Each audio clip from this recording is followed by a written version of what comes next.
आज हम मध्य प्रदेश से संबंधित महाजनपद युग से संबंधित टॉपिक लेके आए हैं। वैदिक काल के अंतिम समय मतलब अंतिम समय अर्थात 600 ईसा पूर्व के लगभग भारत में 16 महाजनपद थे। कितने महाजनपद थे भारत में? 16 महाजनपद थे। भारत में 16 महाजनपद थे। उन 16 महाजनपदों में से 2 महाजनपद मध्य प्रदेश में पाए जाते थे। अतएव इस काल को महाजनपद काल कहा जाता है। अतएव इस काल को महाजनपद काल कहा जाता है। इनमें से दो महाजनपद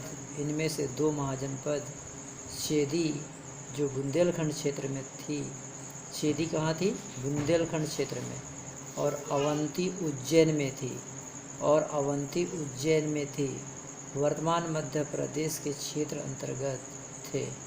ये दोनों वर्तमान मध्य प्रदेश के क्षेत्र अंतर्गत थे। सबसे पहले हम अध्ययन करेंगे चेदी जनपद की। सबसे पहले हम अध्ययन करेंगे चेदी जनपद की। विदर्भ के यादव वंशी शासक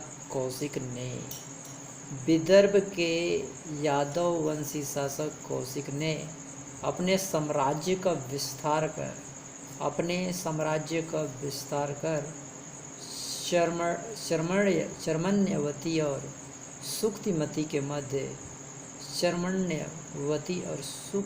के मध्य मापरा में राज्य स्थापित किया। मध्य प्रदेश में राज्य स्थापित किया, जो कालांतर में चेदी जनपद कहलाया। यह वर्तमान बुंदेलखंड क्षेत्र के आसपास में विस्तारित था।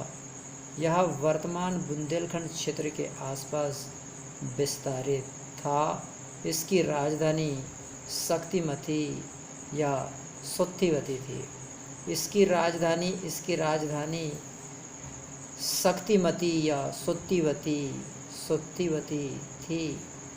इसकी एक शाखा कलिंग में स्थापित हुई, जहाँ खारवेल प्रसिद्ध शासक हुआ।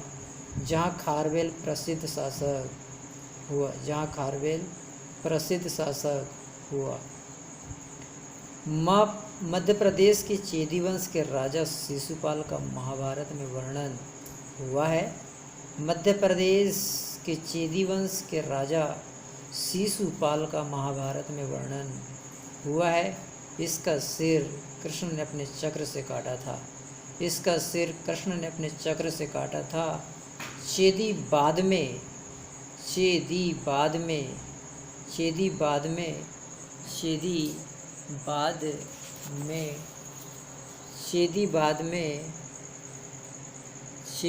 में कमज़ोर पड़ा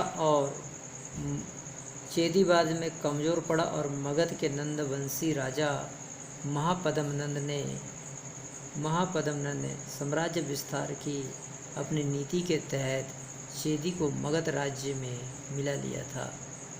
कमज़ोर पड़ा और मगध के नंदवंशी राजा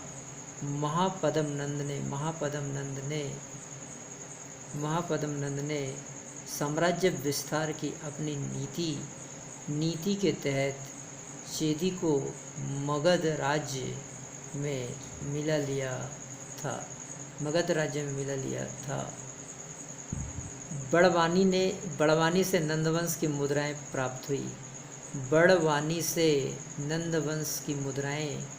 प्राप्त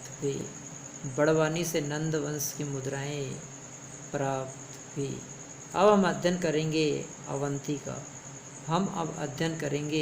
अवंती का। मध्य प्रदेश के पश्चिमी भाग में एक सशक्त महाजनपद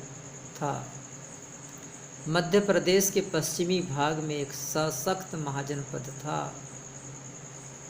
अवंती को बौद्ध ग्रंथों में अच्युतगामिनी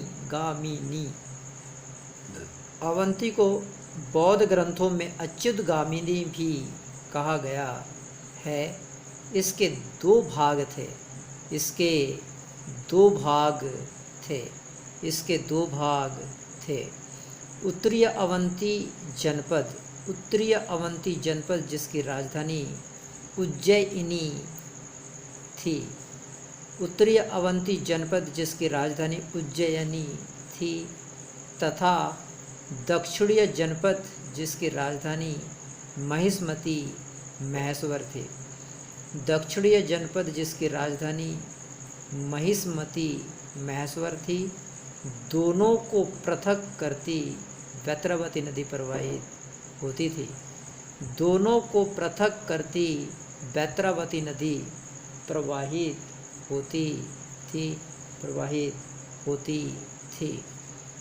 अवंती के दो प्रसिद्ध नगर, अवंती के दो प्रसिद्ध नगर कुररधर और सुदर्शनपुर का वर्णन बौद्ध ग्रंथों में मिलता है। अवंती के दो प्रसिद्ध नगर कुररधर और सुदर्शनपुर का वर्णन बौद्ध ग्रंथों में है। 6वीं शती ईसा पूर्व में अवंती बौद्धों का प्रसिद्ध केंद्र बन गया था। 6ठी शताब्दी ईसा पूर्व में अवंती बौद्धों का प्रसिद्ध केंद्र बन गया था। बौद्धों का प्रसिद्ध केंद्र बन गया था। अब हम बात करेंगे त्योंथर जो कि रीवा में है। त्योंथर जो कि रीवा में है का वर्णन करेंगे। त्योंथर जो कि रीवा में है का वर्णन करेंगे। बौद्धकालीन स्तूप के खंडहर यहाँ से मिले। बौद्धकालीन स्तूप के खंडहर यहाँ से मिले। यहाँ का शासक चंड प्रगोत अपनी वीरता के लिए प्रसिद्ध था। यहाँ का शासक चंड प्रगोत अपनी वीरता के लिए प्रसिद्ध था। यह बहुत बलशाली था। इनके पिता पुलिक मगध के बृहद्रथवंशी राजा रिपुंजय के अमात्य ने रिपुंजय को हटाकर प्रगोत को राजा बनाया था। रिपुंजय को हटाकर प्रगोत को राजा बनाया था। प्रगोत महात्मा बुद्ध का समकालीन था। चंड प्रगोत महात्मा बुद्ध का समकालीन था। चंड प्रगोत के समय मगध का राजा बिंबिसार था। चंड प्रगोत के समय मगध का राजा बिंबिसार था। उसने अपने राजवैद जीवक को चंड प्रगोत के पीलिया रोग का इलाज करने के लिए भेजा था। चंड प्रगोत के पीलिया रोग के इलाज करने के लिए भेजा था। चंड प्रगोत हाथी पालन कला का विशेषज्ञ भी था। चंड प्रगोत हाथी पालन कला का विशेषज्ञ भी था। बौद्ध ग्रंथों के अनुसार मगध के दूसरे राजा